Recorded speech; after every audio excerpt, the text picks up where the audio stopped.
Space, the final frontier. Well, okay, not really. All right, take two. Here in the Mitten State, welcome to Code 47, bringing you all things Star Trek, spanning the quadrants, the best thing since the neutral zone.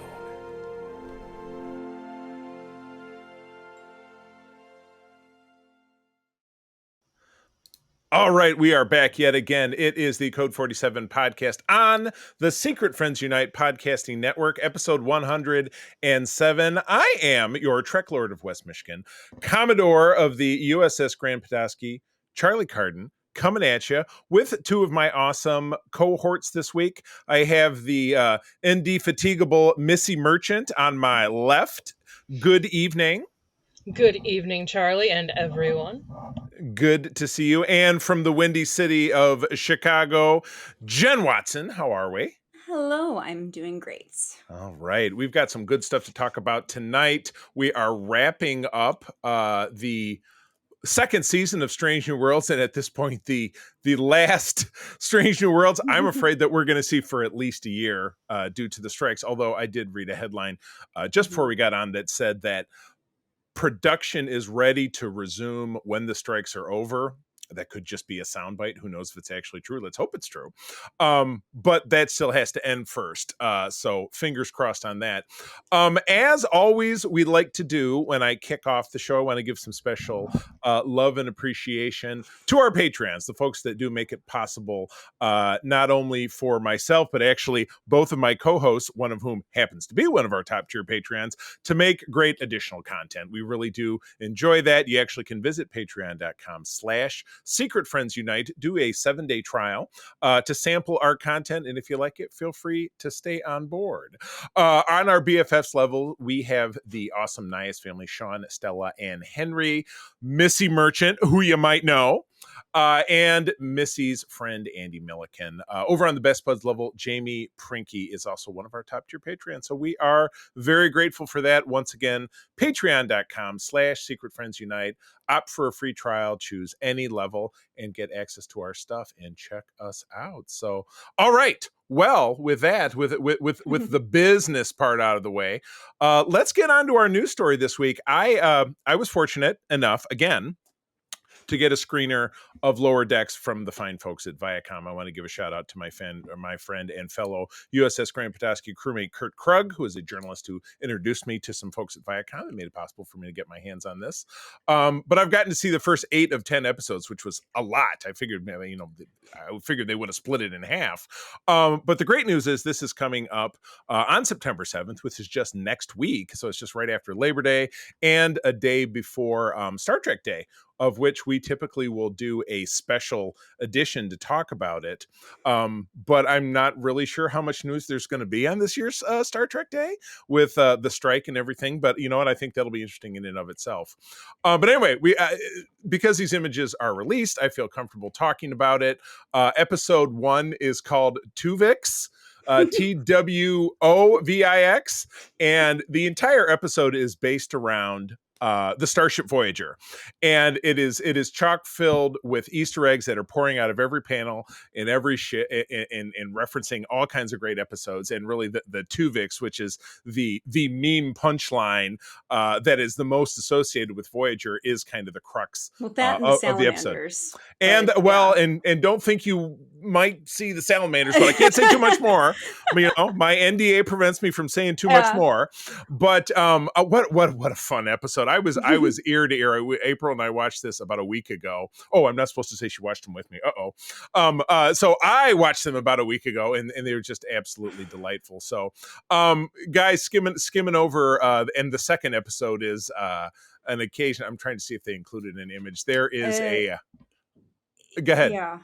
Oh no, I was going to say the title. They have released that's I Have No Bones Yet I Must Flee. I didn't know it. They didn't include a picture of the cute cuddly creature that's at the crux of this episode, because they visit what's a space zoo, and it's one of those I literally cannot say more. And for the purpose of obviously this being released, they don't, whoever, the person who wrote this doesn't want to say it either. So how are you guys feeling about Lower Decks? Are you fired up? I mean, we're all Lower Decks lovers here. I know, Missy, you've been on with us when we talked about Lower Decks, and then Jen, this will be your first occasion to talk Lower Decks with us when the show drops. So Yes, I love Lower Decks. It's fantastic. So I I'm also- very excited for this. I am Yeah. trying to not read too much into it because I like going into Lower Decks with no expectations for the season, but I am still very hopeful it's going to be good. Well, I will simply say this, as I did going into Strange New Worlds, is that I feel it's a step forward for the series. It really capitalizes on all the things you enjoy the most, Easter eggs in this case, and then actual character development for our favorite little cartoony characters, and some winks and nods to some things that happened in between. So that's all I'll say. But again, Paramount Plus on September 7th. If you don't have Paramount Plus, you very likely that if you visit the website in and around that time, there will be a 30-day trial, which not only gives the opportunity to check this out, but then to see, basically all the other Star Trek programming, not Prodigy, that exists is available on Paramount Plus. So if you haven't checked it out, it does get my fondest recommendation, not just because they are so good to me and to this show and to this network.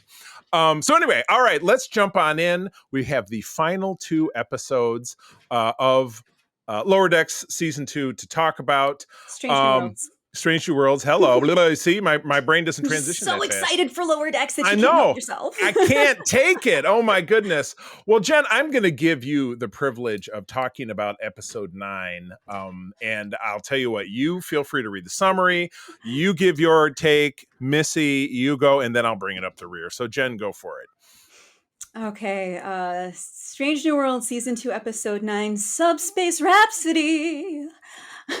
An accident with an experimental quantum probability field causes everyone on the USS Enterprise to break uncontrollably into song. But the real danger is that the field is expanding and beginning to impact other ships, allies, and enemies alike. Apologies, I appear to be singing.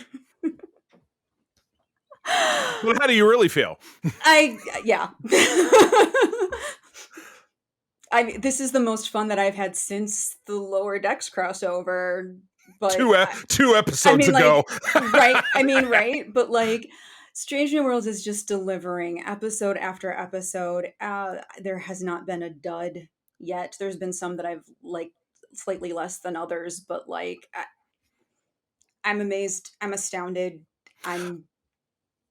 I mean, I had the same input after I saw, the first 6 came in the first batch, and I was sprinkling it, not only talking to you guys, but then also, talking to the internet in general, saying this is really delivering. There was one guy I remembered when I first posted on some social site, I said, this is a huge improvement. And the guy's like, well, the guy was really pissed that I said it was a huge improvement, but I'm like, I don't know why that would make anybody mad. That's my opinion. And it's, interestingly enough, people seem to be agreeing with me after the fact. So I don't know. Any other thoughts? I mean, what were your favorite? What was the thing that made it this so fun for you? What really delivered? I love the fact that the singing was there was a in-universe reason for the singing, like there was on the Buffy musical Once More with Feeling.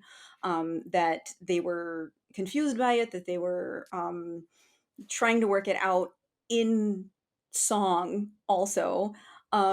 That it followed the rules of a musical. They had, like they were saying on the actual episode, when characters can't speak, when they're so overcome with emotion that they can't speak, they start to sing. When they're so overcome with that, then when they can't sing, then they dance. There's a quote, I can't recall exactly what it is, but it's along those lines. And this definitely followed those rules. It followed a structure of a musical. Like the typical musical has an I Want song, which talks about what a character wants. And La'an got that I Want song. Uhura had the 11 o'clock number where you get that big realization near the end of the show. And the fact that, it's solved by them all cooperating and working together is just the most Starfleet thing. It's power of friendship. It is, which is such a musical theater kind of thing. It's Oh, and I loved all the songs. I mean, yeah, some of them were the Una's song to La'an might have been the like not quite my favorite one there, but like oh my god, La'an's song, Uhura's song, Chapel's song, the fact that Spock's song is a companion piece. I called it an anti-duet while I was watching this because it's the same chord progressions, it's the same melody. It's just, she's joyful and she's swinging and like she's got this great feeling, she's got this, she's with the fellowship. And Spock's I'm the X, this news really changes everything, but with this very like serious, very Spock kind of demeanor to it. And gosh, everyone's so good, everyone's so good at what they do. I love this episode. I've been listening to the soundtrack pretty much since it came out. So I have certainly sampled the soundtrack a little bit more than I would have expected. So Missy, what's your take? How do you feel? I mean, I also love this just as much as the Lower Decks crossover episode. I actually made a note that Spock's part of the musical, I called it like the Romeo scene. Like he was the sacrifice, the emotional sacrifice for the entirety of it. His sacrifice for his emotions with Christine, I have to do this and I have to be the X, but this is what I have to do at this point and explore these human emotions to better our chances of actually getting out of the situation. Yeah. So it was it was a singing act, but it was still an act of, the needs of the many outweigh the needs of the few or mine. a singing act. That could be an early favorite for a singing act of sacrifice. Hold on. I will throw in there a side note that when Kay and I were discussing this, one of her early comments was, Ethan Peck, good sir, it should be illegal for you to be that talented, gorgeous, and be able to sing while being polite. Right? the octangle of a threat. My goodness. Exactly. You literally have it all. My goodness. All right. Any other thoughts before I bring this one down? I hate to say, but I will be bringing it down a little bit, but it's okay. I will just say an early screw you, but I also I also loved that there was the different meaning behind each person's song. Like I said, Spock, the realization that this isn't going where I was hoping it would. And even though I agree Una's song wasn't my favorite, the line from it, hiding secrets, a skill I wish I'd never learned. Yes. To be able to tell that to La'an. Yeah. And then La'an's aria was just wholly fucking spot on in my feels. True. Had to bring out the tears. And then I like doing a little bit of background research. So it was actually Christina Chong's idea. She was the one that brought it to the production team and said, I really want to do a musical. Wow. Like, I think do a Star Trek that's her musical. Background too. Yeah, I've been playing her EP for a bit. She has a 4-song EP that I learned about when we were out in Vegas because she had it at her table, and I got to meet her. Lovely young woman, very kind. And the EP's great. Yeah, without a doubt. So, all right. Well, little bit of a down note on this one. I was like 50-50 on this one. And I come from, believe it or not, it's not hard to believe anybody who's met me. I'm a very musical person. I come from musical theater background. I was in 4 musicals in high school, all 4 years, choir for 5 years. I sing every day of my life. Exhaustive catalog of music of any kind. I sing in every episode, every podcast I've ever done. Nothing stops me from dropping into song. I practically live in a musical. That being said, Jen, I am down with I agree with you that they found a good in-universe, very Star Trek-ish way to do this plotline. Space anomaly. We've got to do this thing to get out of it. I mean, there have been more ridiculous ideas of, Lower Decks really capitalizes on ridiculous ways to get out of things. And I get that. We've got to sing our way out of here. Reminds me of the end of the Beatles' Yellow Submarine. It's how are we going to get out of here? Singing! It's the same kind of thing. That being said, and again, the depths, the bit with Kirk and Lon, my God, that was absolutely terrific. And it's always hilarious to me, people who don't know what the hell they're talking about will take in outrage to social media. Well, Kirk never knew he had a son. Kirk absolutely knew he had a son. Watch the scene where he sees adult David for the first time and he says, "Is this David?" Or why didn't you tell him that I was his father? You know what I mean? So I love the feigned outrage of people who don't do their homework. And in the age of the internet, there's no excuse. I'm not a fan of people very blatantly putting their stupidity out there without using a little thing we'd like to call wikipedia.org. My detractor for this is I didn't care for the songs. I thought most of them were I didn't like the lyrics. I think and it wasn't all the performances were incredibly spot on, nailed it. Didn't like the songs, and this was a rare occurrence at two things, because we talked about this a week or so ago on SFU, Oxtra and me, and we were of the same opinion. Liked the concept. Todd also a fan of musicals, even though he can't carry a tune in a bucket. Trust me. I just. The songs and the lyricizing just did not do it for me. All the performances, absolutely great. My favorite portion of the episode, as I mentioned, was the rawness of Christina's performance. That song I really liked. Mm-hmm. And then ultimately her kind of putting all of it on the line with Kirk, and not even really being rejected, but for him stepping up and saying and showing really something that is rapidly making him my favorite Kirk, without a doubt, is that he approached that situation with integrity. He didn't just say, "Oh, this girl doesn't know anything about me," but give him a chance to get in there and be the Shatner Kirk that we saw, hooking up with every green alien that came along. He had some integrity, and he said, "Yeah, I've got this on again and off again. I think you'd really like her, but she's pregnant, and I got to give it a go." So it leads one to believe that since we know that relationship with Carol Marcus doesn't work out, what that's ultimately going to mean if Lon survives, if she and Kirk see each other again, if they never see each other again, because again, space is a big place and Starfleet is a huge organization. Maybe they'll never connect again. But that was my pull away that I really like for them. So, but the songs, the lyricizing, trying to make clever twists and turns in this, it's just there were real parts of it that just didn't grab me. But I was very, very fond of how they turned this into a very Star Trek-y story. I don't know that I've seen the Buffy Once More with Feeling.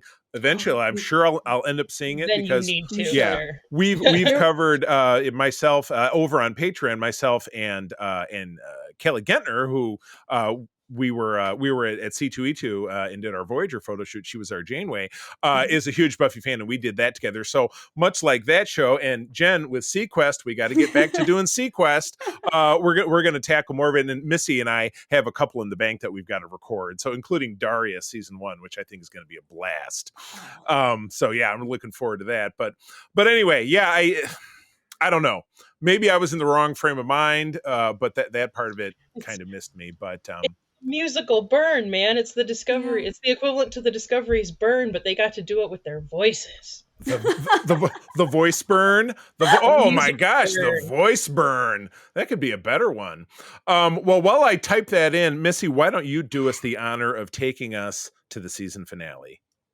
All right, Strange New World Season 2 finale. When the USS Enterprise investigates an attack in a colony on the edge of Federation space, Captain Pike and crew face the return of a formidable enemy.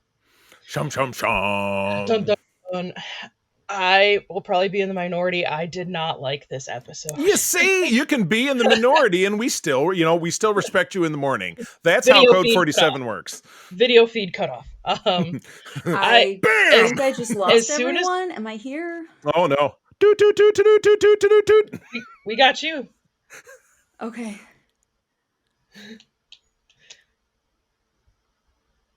Whoops! Did we really lose you?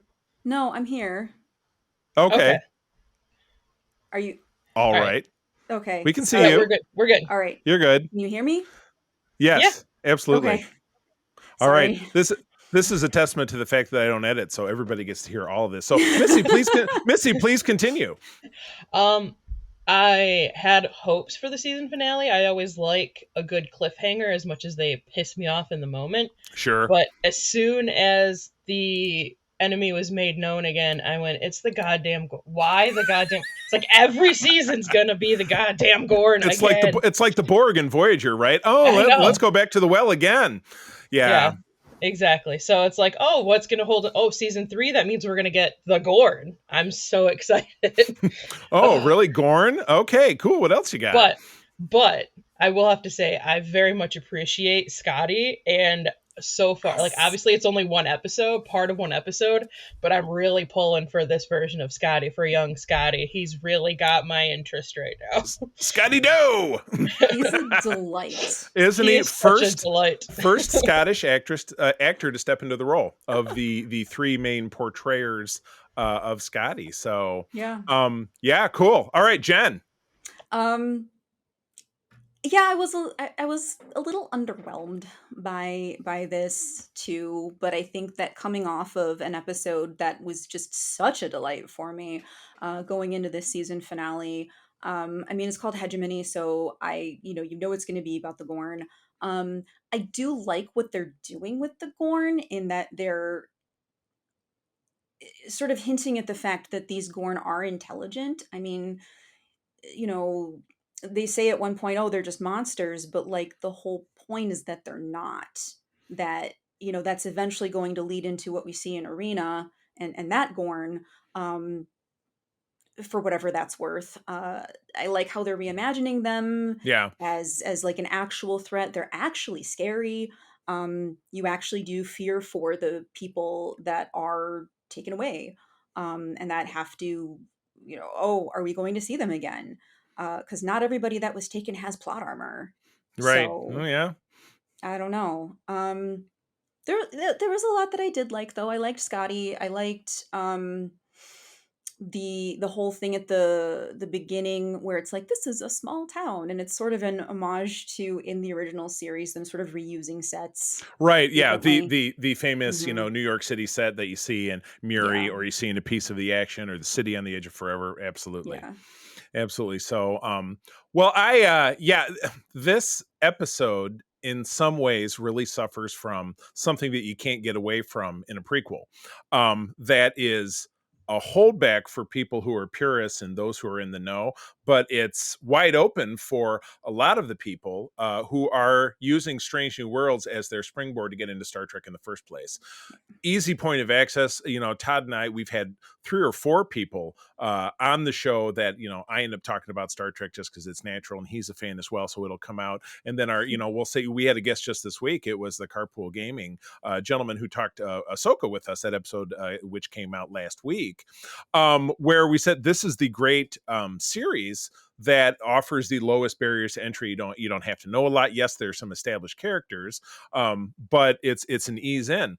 But it's a blessing and a curse, because a prequel with established characters, and particularly one that's really right on the heels of the original series, which is something I'm going to posit to the two of you when we wrap up my big new direction that I'm going to take us in once we get out of Lower Decks. I'll talk about that in a minute here, but it removes a lot of the bite of the stakes.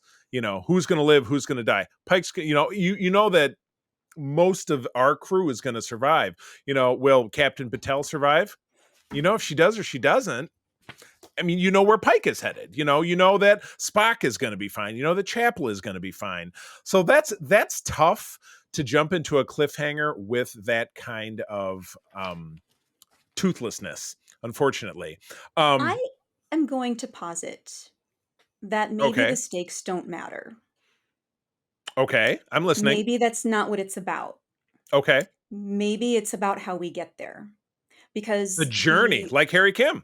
Exactly. Yes, to the journey. To the journey. Because the same thing happened in Star Wars, right? Like you knew what was going to happen in the prequel series. Right. And all throughout Clone Wars, you knew, Obi-Wan was going to be fine. Yeah. Anakin, you know what happens to Anakin, et cetera, et cetera. So with that in mind, it becomes what happens on the way to that. How do they become the people that we do get to know in the original series? So how the story is told as opposed to what the story is. And how does it recontextualize the original series? which is exactly where we're headed after we Mhm. wrap up here, and I will tell you all about it. So, yeah, I think that's valid. And again, we're left with a cliffhanger at the end where Pike is Mhm. standing on the bridge with all the blood drained from his face. The ship is being pounded, by the weapons of the Gorn ship. And what's going to happen? What's going to happen? We may not find out for a very, very long For time 2 because, yeah, years, probably. it It's going could to be it could. worse than the summer of 1990. Right. Yeah, exactly. You ruined my summer. Patrick Stewart's unfortunate encounter on the PCH. So okay. All right. Well, with that, any final thoughts on episode 10 before we go into our wrap up and then my grand presentation? All right, crickets. That works for me. Yes. Okay. Scotty's great. I It wanna was, see yeah. Scotty, no. Scotty doesn't know.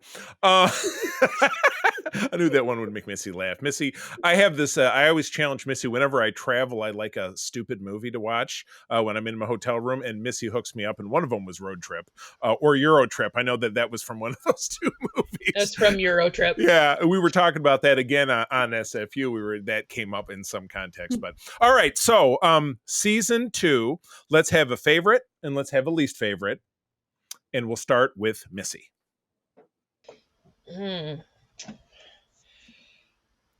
My favorite is gonna have to be. God, I did not prepare for this one like I should have. That's okay. I like Pass that. to Jen. I'll come back. Okay. All right. Oh boy. Now Jen gets panicked. And if it has to pass, you pass to me because I can riff. I've done it for a long No, time. I'm good. I'm good. I think right, that I think my favorite. Well, my least favorite was Among the Lotus Eaters, and I think just because first of all, the sound really Yeah. bothered me in that one, but I think that as a story, it was not. It just wasn't as strong as some of the other ones. It was a little bit slow moving. It was not quite what I want from Strange New Worlds, but it was still good. Like it was a great character study of Pike still. So Yeah. just being Yeah, my least sure. favorite still is a better episode than, some worse episodes from other series. Right. Favorite. Can I make it a 3-way tie between Charades, Subspace Rhapsody, and Those Old Scientists? I think a 3-way try works for me. All right, Yeah. Missy. Missy, are you feeling your salt or do I need to go next? That's up to you. No, I'm good. My least favorite's gonna have to be episode 10, the season finale. As much as it plays out in the original, I'm not a huge fan of the Gorn plotline, and like I said, I do like a good cliffhanger, but I don't feel I'm gonna miss not having an immediate lead-in, most likely next year to Strange New Worlds, but Yeah. not because of this episode, just because of the That's overall entirety of the show. And I'm gonna have to do a 2-way tie for my favorite with Those Old Scientists and Under the Cloak of War. It was a Ooh. rough episode, Right.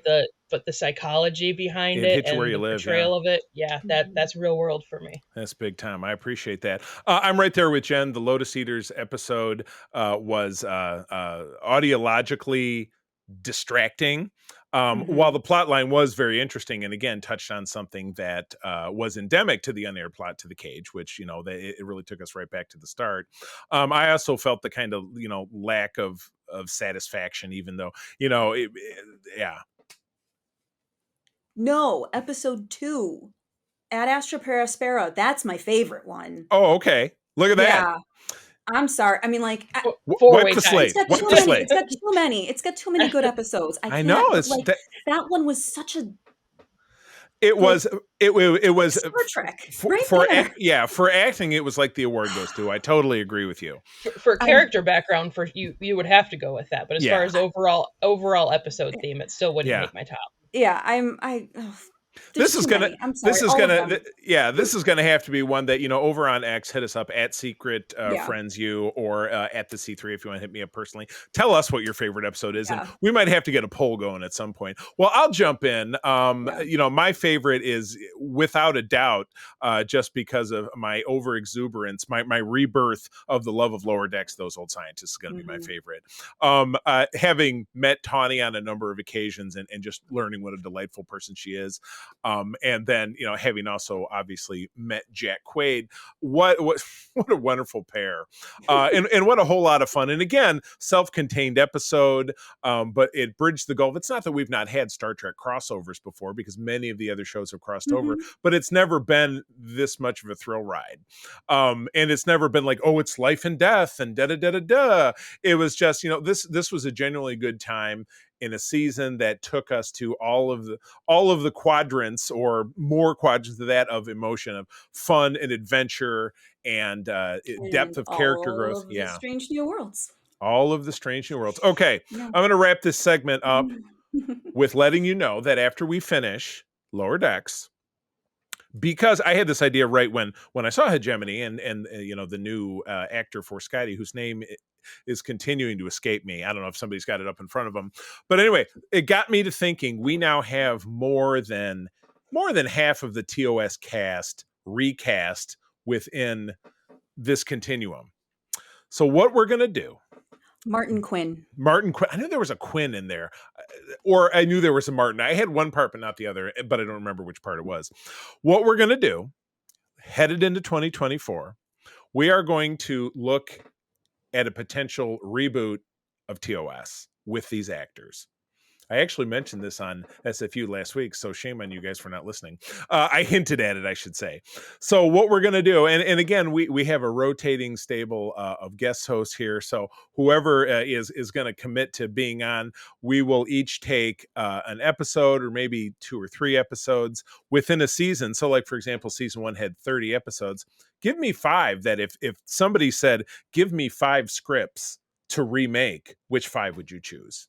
And we'll split it up into segments. So we may do a total of 15 for season 1, but we'll split it up over 3 episodes. We with no new content, we really got to stretch. And we'll take a break when Star Trek Discovery comes on, and then when that's over, we'll go right back to it. And so that'll take us through the entirety of the series. But the only people that we're missing is Chekhov, Sulu, and McCoy. But we have everybody else, including Mabenga, who was a guest actor who only appeared in a couple of episodes of TOS. And so Rand. I know Rand wasn't in it much, but she was a named character still. Right, exactly correct. Yeah, she wasn't also starring. So so I'm giving you guys and my other, our 2 other guest hosts, if you happen to be listening, now's the time to start sharpening your pencil. Go back, look at those TOS episodes, and figure out which one of them you think really deserves a 21st century repenciling. So I can think of a few off the top of my head. Oh, all right. I can't wait. Well, leave them wanting more. Keep saving it. All right. Well, with that, we're going to wrap up the first segment of the show, and we're going to say goodbye to Missy. And then Jen and I are going to come back and talk to you about Star Trek The Next Generation. Missy, where do people find you out there? I'm on all the socials. I'm most active on Instagram at MamaMerch33. Awesome. Good deal. All right. Well, we will pause for station identification, and we will be right back. All right, we're back with no actual commercial, but it's just Jen and myself, and we are jumping into Star Trek The Next Generation, Season 4, Part 1. This is the 1990 to 1991 series. Now, Jen, I doubt very much, and correct me if I'm wrong, that you were watching this the first time around. I was not actually watching this the first time. I understand, and reveal of your age is completely unnecessary. I was... and I mentioned this before, I was not a regular TNG viewer throughout the 7 years. I was in 6th grade when TNG came on in 1987. I watched most of the first season. I think I got into the second season, and I dropped off at some point. I remember watching The Best of Both Worlds, the cliffhanger, which is going to kick off what we talk about. And then I kind of drifted my way through it, caught it here and there. And it wasn't until early in the 5th season that something clicked with me, and I was watching it every week, recording it on my VCR and pausing out the commercial so I could go back and watch it and watch it and watch it.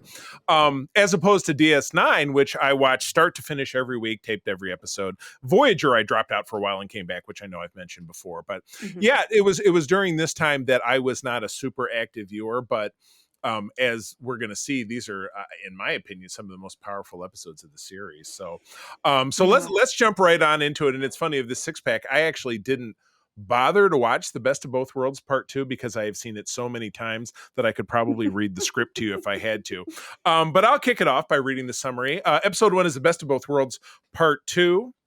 Directed by Cliff Bole, regular of the series. Written by Michael Piller, one of the superstars of the Star Trek universe. From September of 1990, Picard is rescued from the Borg as the Enterprise races to save Earth. Data interfaces with the half-Borg Picard to find a way to shut down the Borg ship. Guest star Elizabeth Dennehy, who we've interviewed for our Patreon, lovely woman, as Starfleet Commander Shelby. So this was Star Trek's first honest-to-God cliffhanger. It wasn't the first two-parter, because the first two-parter lent itself to the menagerie in season 1 of the original series, which really just recycled the cage. So it both was and it wasn't a true two-parter. It was kind of like, and with 40% new footage. But this was the first. We've talked about this many, many times. This is one of the most famous segments of Star Trek in general. It went very, very far in our bracket challenge back in episode 100. So I'll ask you this question, Jen. If you were to contrast the first part and the second part of the Best of Both Worlds, which was the better story? I do like the second half. Yeah. I think there's a solid resolution to, I mean, Picard getting rescued, of course, but I really like the way that the episode ends also, where there's some uncertainty and you're not quite sure where do we go from here. Right. I like the way that feels. It's especially unique for episodic television at the time. Sure. Especially because the next couple episodes, which we will talk about, do kind of address some of that. Right. It's really neat to have the repercussions set up. I really liked the struggle within Riker in this one also. I mean, obviously in the first one he's like, well, he says to fire, and that's where it drops out. But like, he still has to wrestle with this decision of this is Picard, and how do I deal with this? And I'm the captain now, but like, I wish this was different circumstances. And this is really his story. And I like that. I like seeing this conflict in him, where he's not just there's other episodes that do show him in a conflict, but I think that in retrospect, the stuff about Riker that stands out is Angel One type stuff, where he's in the he's showing off the goods. Well, Riker's supposed to be like the Kirk of Next Generation, the right? man's man, all man all the time. So to have this struggle in him, I liked seeing that. It really developed him as a character, and it is a really good furthering of the working relationship between Riker and Picard, as we will see as the series continues. Right. This episode, and then really getting into the next one, really underscores just how brilliant Whoopi Goldberg is as Guinan. April and I April was watching the next episode with me, and there are a few pivotal scenes with Guinan in them, which we'll talk about in a minute. But the scene in the ready room with Riker and with Guinan is, when she coins the term, talking about Picard and letting him go, and she simply asks him, did he ever tell you why we're so close? And Riker says, no, Picard's a very private guy. You would expect he would never talk about such a thing. And she says, well, let me just say that, long pause, our relationship is more than friendship. It's more than family. And I will let him go. Because that was the purpose of Guinan's whole being there, is to say, hey, you have to, it's, use the force, let go of distractions, because, all the chips are on the table. Poker analogy.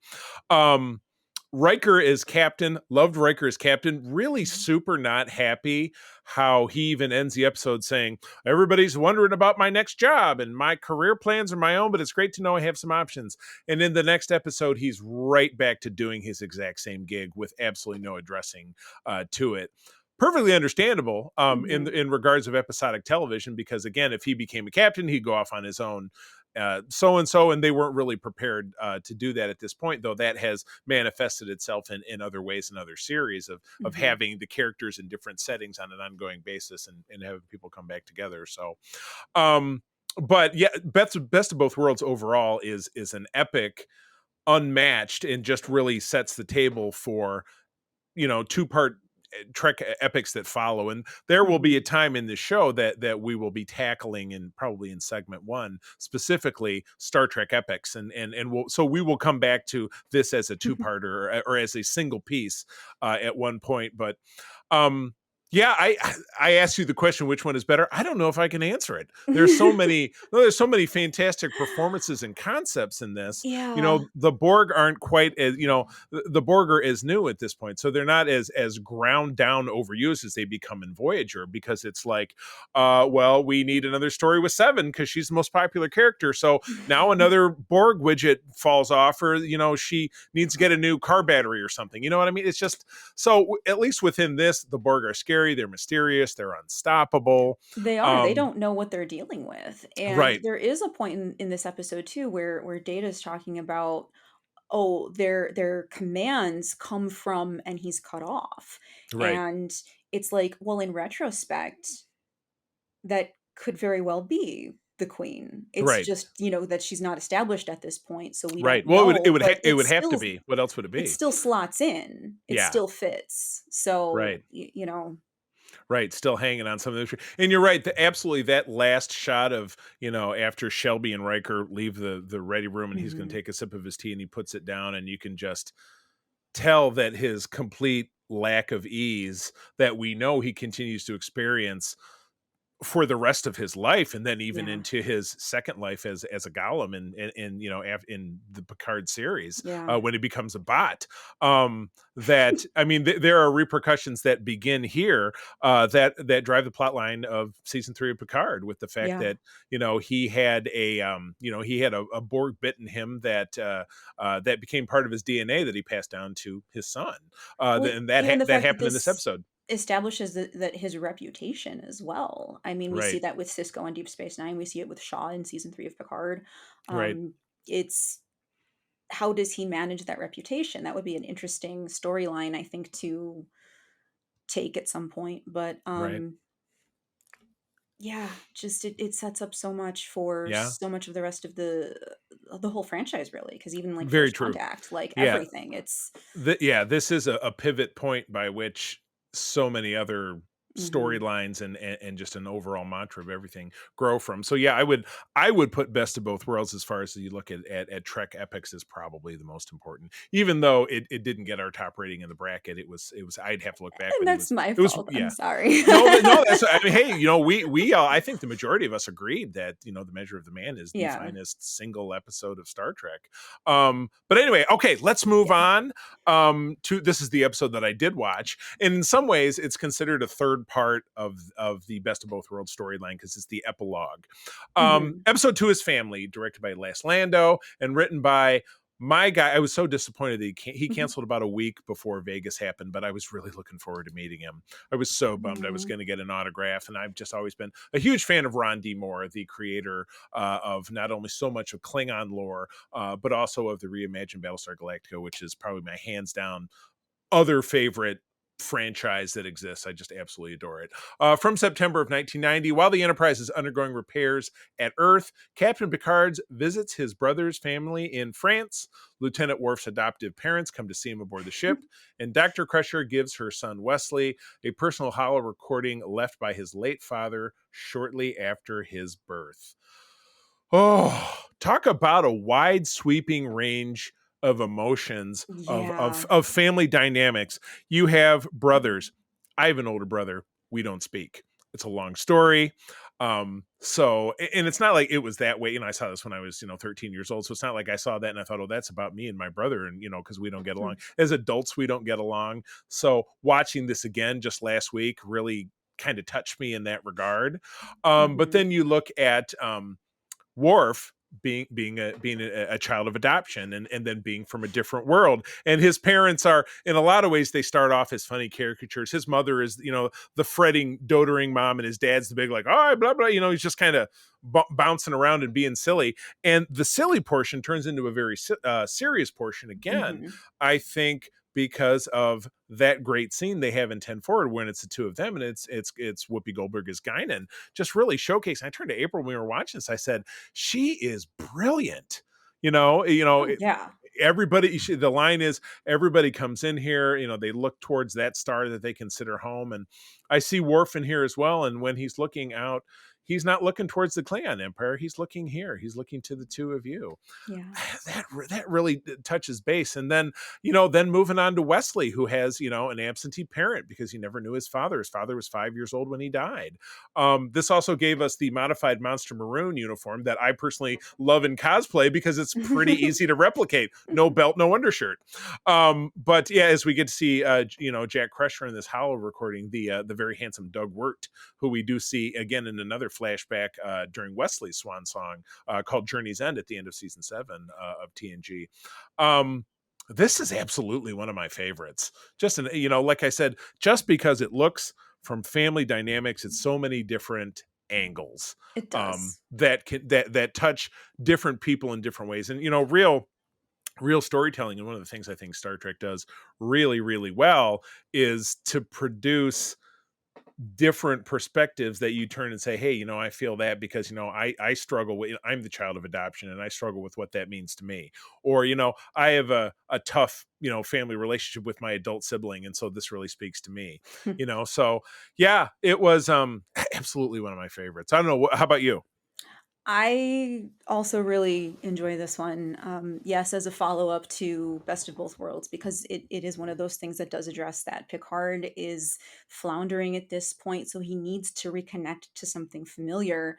Unfortunately, the only thing that's familiar is this strained relationship that he has with his brother. Right. He went off to space, and his brother's taking care of, the family legacy and having a child. And I mean, this is something that I somewhat relate to. I mean, not that I'm in a starship, wish that I was, but I mean, kinda. Yeah. But my sister has kids. My sister's married, and she's younger than me. Not by much, but she is. So like you were saying, I did find something to sort of, I mean, we're on better terms, but the I'm fact glad. that That's that is good. the dynamic Yeah. is something that is relatable and had me relating to Picard even on his own show where he's talking about like, you know, not having kids. I don't have kids. I have cats. As do I. I'm I have I'm kids, but I'm I happy enjoy with that, I enjoy my cats much more certainly these days. And I also really love Worf's dynamic as well with his parents and how he sort of I think he sort of overcompensates a little bit by being like trying to be the most Klingon ever Yeah. without actually being, you know, someone in the empire. The fact that he's of his discommendation is stinging at this point, and he's still Yeah. reeling from those effects. Um, and that's putting him at this odds with, the culture that he's brought up in versus the culture that he wants to identify with because of his, actual genetic heritage. Right. So it's a lot of very interesting stories all kind of woven together. The Wesley thing you've mentioned as well. I have less to say about that, but I, not in a way that it's bad or anything. Just there's just a little bit more for me with the Picard and the Worf of it Right. all. And that's the beauty of it. Like I said, Hmm. coming from the three-pronged approach, Hmm. um, I think that gives it an equal opportunity because not all the stories are given the same weight. I mean, Picard is Yeah, the A it's story, ABC. yeah, and then Worf is B, and then Wesley is C because it's such a Yeah. small part. But yeah, absolutely exceptional episode of the season. So okay, moving on. Episode 3 Yes. is all yours. All right. We have episode 3, Brothers, directed by Rob Bowman and written by Rick Berman, October 6th, 1990. Data is summoned by his creator, Noonien Sung. They are joined by Data's brother, Lore. Whoops. Well, Hello. stealing the starship is the Starfleet way. So, Yeah, it's absolutely spectacular how there are zero repercussions for what Data does. I mean, it's not really his fault But that still, he yeah, does, but yeah, yeah. it's he's so he's sort of taken over by this homing signal that his Hmm. father sends out. And this too is an episode that also deals with family and could Right, be, its own sort of follow up. And this collection of episodes really does all deal with family and familial right. relationships, which it all ties it all together. Hmm. Um, and it's so he goes back to see his father. Sung is dying. Um, and Lore shows up, and Sung was like, I didn't even know that you'd been Right. reassembled and rebuilt. So it's Data dealing with his brother, and what their relationship is. It's like you can't really be antagonistic because Data doesn't have emotions. But the point in this episode that really stuck out for me was Data learning that he's not the inferior model. Right. You know, I am not less perfect than Lore. I am not less perfect than Lore. right, right. So that is like, so I have ADHD, right? And I was diagnosed as an adult. And getting that diagnosis um, was sort of similar to this moment for Data for me. It was me going, oh, this is just the way that my brain works. This explains so much about my life. I am not broken. I Mm-hmm. am not less perfect. This is just the This is who way you that I are? was built. Yeah, And I know. this is who I am. I was diagnosed with ADD when I was 9, and back in the 1980s, that was you went to a different school, you were in a different Yeah. classroom, so it was a lot of learning to function within Mhm. that and acceptance. And I think having that experience is what kind of transformed me into the adversity that I've survived in my life, and trust me, it's quite a bit. But yeah, I learned that I am who I am supposed to be, and I like who I am. But Yeah. it wasn't always. It certainly was not that way. Feeling so different and isolated, when I was young. So I definitely know where you're And coming Data is from. such a strong representation for a lot of neurodivergent fans as True, well. true. Regardless of what form that neurodivergence takes, there's ways that we relate to him Yeah, because of the way that he's yeah, different from absolutely. humans.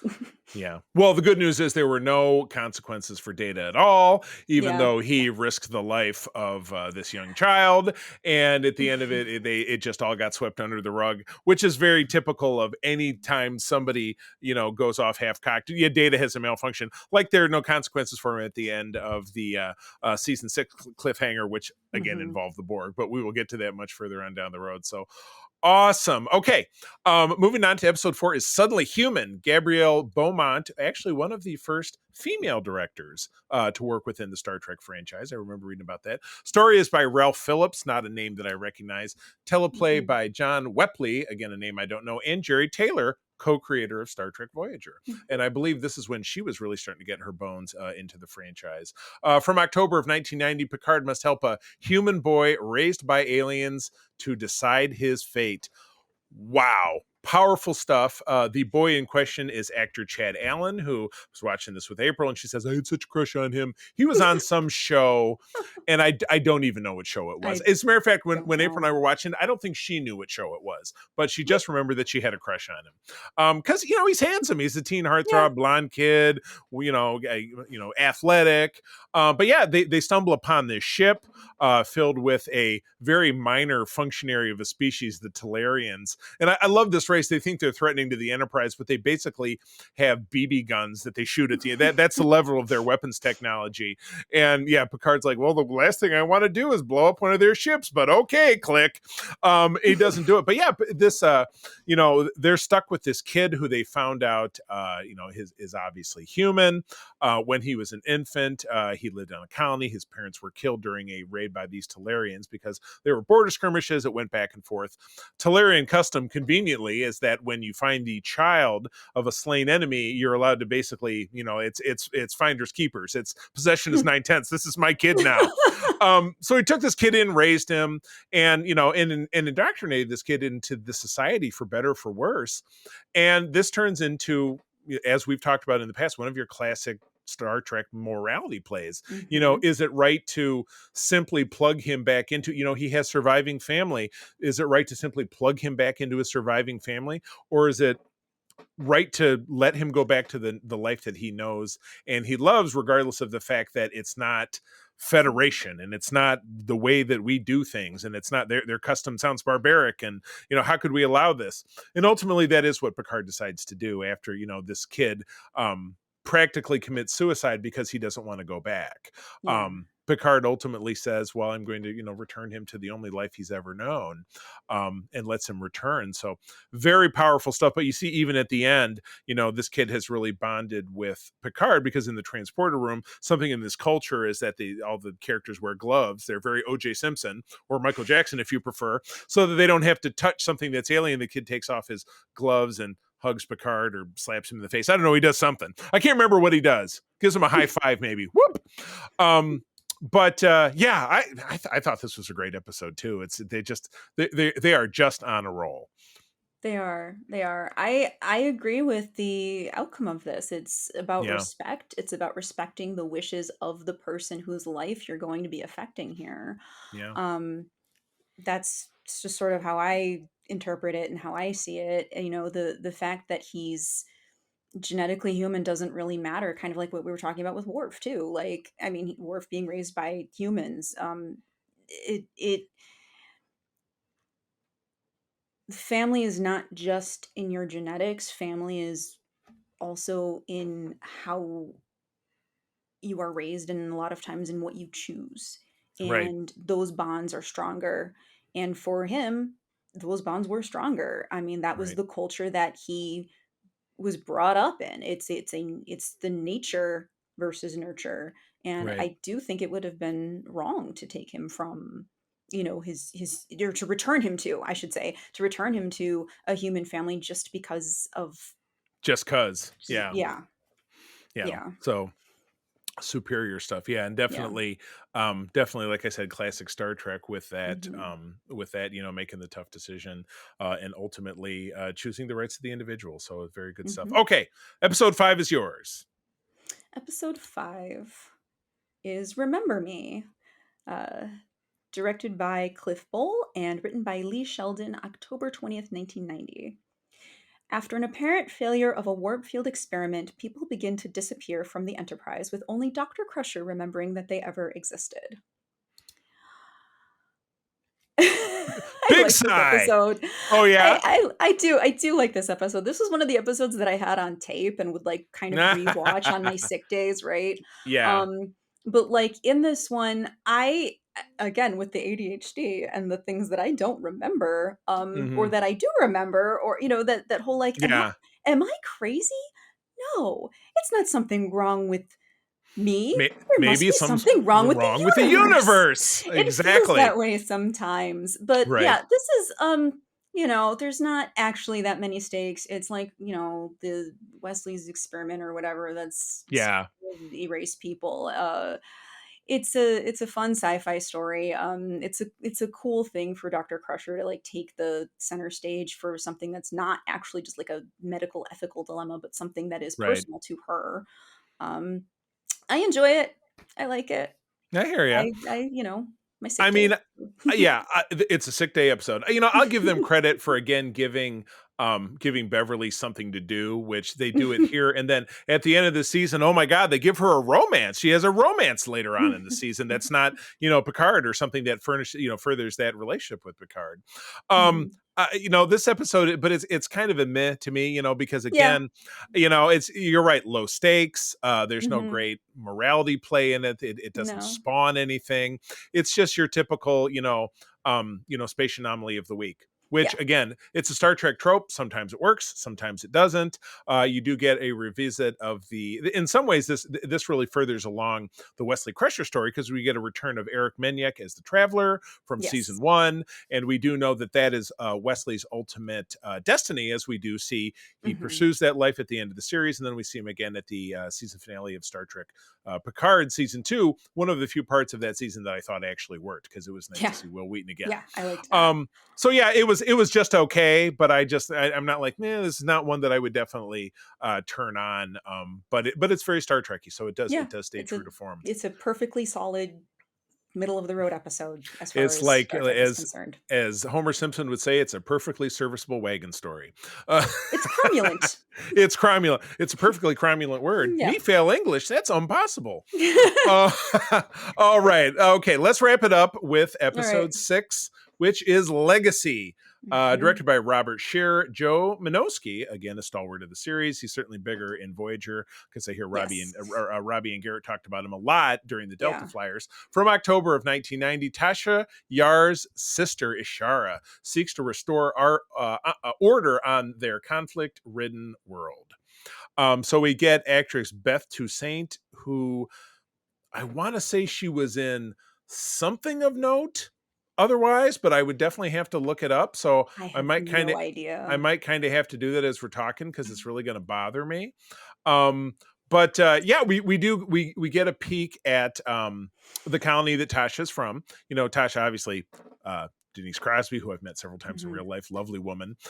Even got to interview her on the radio several years ago when she was a guest at our local Grand Rapids Comic Con back when I worked in radio. So, but you know, she doesn't appear in the episode except I think she appears in Data's little hologram cube. I can't Think remember. so. But this is really a Data story, and it's in some ways it's furthering that that relationship or the kind of the fragments of that relationship because you know during the Naked Now, which was the spoof on the Naked Time of the original series, you know, Tasha gets drunk, she gets into a sexy outfit, and off camera, you know, she and Data get down. And this was in Is episode like 3 of the series. fully functional. Fully Yes. functional. So this was a little bit of an exploration upon that. And then Data, even without emotions,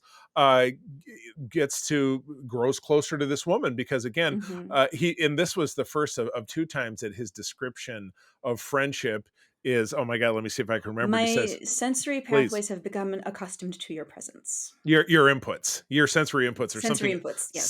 something of that nature. Yes. All right. Okay. Beth Toussaint worked as a model and appeared in the 1984 music video for the Bon Jovi song "She Don't Know Me," and Bob Seger's 1986 Bob Seger, Michigan native, Bob Seger's song "Like a Rock" in the 87 video for something I don't even know what it is. She must have been on some show. She was on Dallas, which is a show I loved. I'm really stretching here. Young and the Restless, Babylon 5, Okay. Melrose Place, Matlock, Cheers. Okay. I thought she had a starring role at some juncture, but anyway. It's the hey, it's that lady. Hey, it's that lady. Very You know. handsome woman, and she Yeah. definitely aped the haircut that was appropriate to clearly Tasha Yar's Planet with that kind of everybody had a low cut shirt, men and women alike. There was one outfit, low cut shirt, jacket with big shoulder pads. And Was apparently no undergarments. yes, and no undergarments. Exactly. Yeah, Everybody. obvious. Her in that jumpsuit. It was Well, just the less we say about that, the better. Kind of reminiscent of the original series with some of the scantily clad outfits we saw on that show. It was like, ooh, okay. But no, I liked it. I liked this episode. I think it gave us a nice touch upon the fact that yes, this is a family member of someone that we love, but doesn't mean that they're a good person. Right. Which, you know what, we've all encounter that in our life, you know, like, oh, here's my best friend's brother, we're going to be buds, but he's a real jackass, or he's a criminal, or he's going to do something to harm me, you know what I mean? And it's that kind of thing, and Picard says it, you know, at the end, because you know when everything is revealed that her going along and helping the crew, and of course we have a very Star Trekky plot, like we've got to rescue a downed shuttlecraft and save some people, and she and her terrorist buddies offer to help, but ultimately they're offering to help so that they can blow up this reactor so that they can kill all of their own enemies. So at the end of it, Picard says, you know, fine, you know, he lets them off the hook, and you know the lead terrorist guy, she says, you know, screw you, and Riker says, well, you're far more charitable than I would have been, Captain. And Picard says back to him, I understand how you feel. We all wanted to see something in this woman of Tasha, and it was something that wasn't there. And like I said, we've all been there.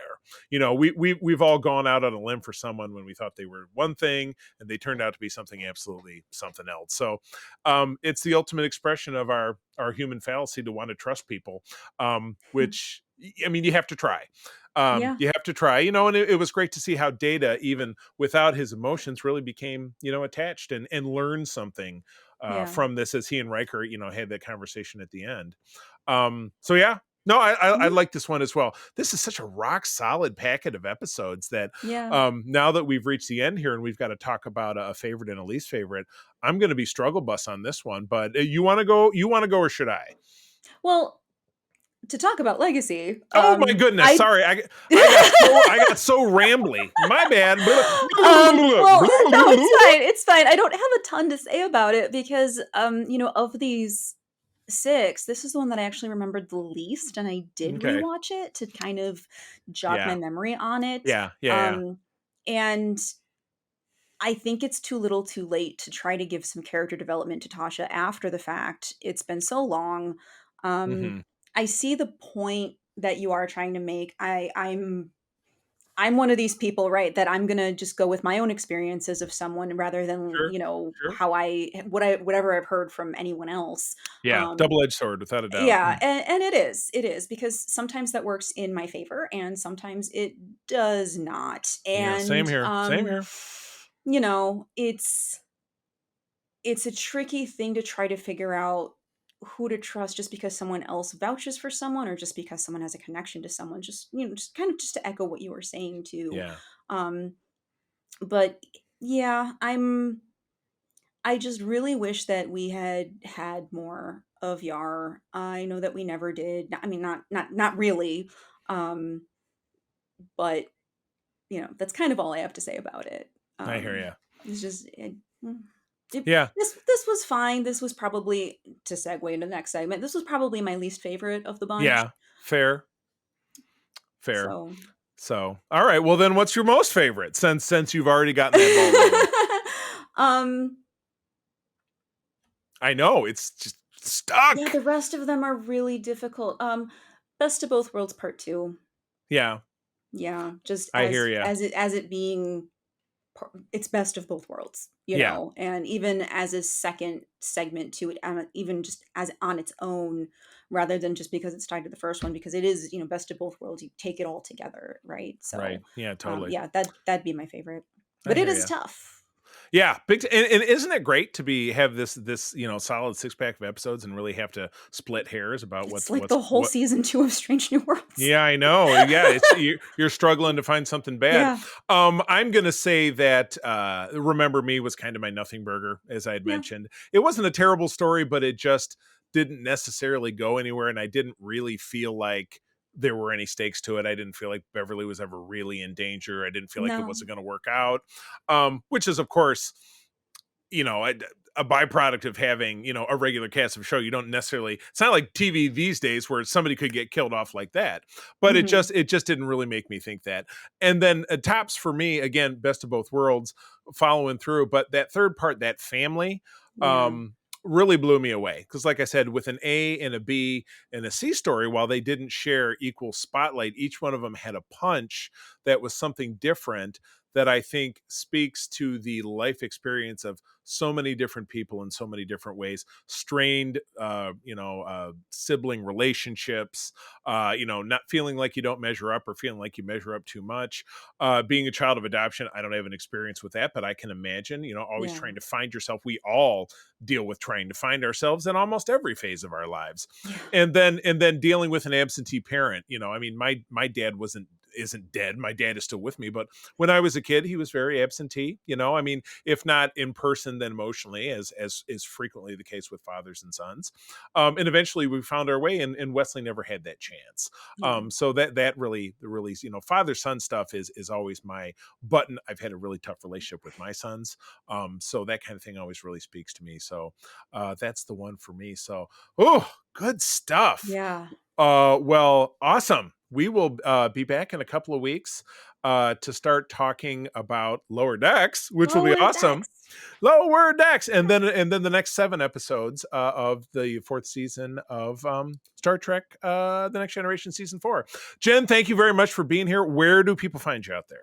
You can find me on my Linktree, which is linktree.com/JenWatsonArt. That has links to my Instagram, my Facebook, my Etsy shop, and my articles for Screen Rant, where I Woohoo! am just recently been hired to write for the Star Trek beat. So I've got a lot of fun and Yeah. interesting articles already up, with a lot more to come.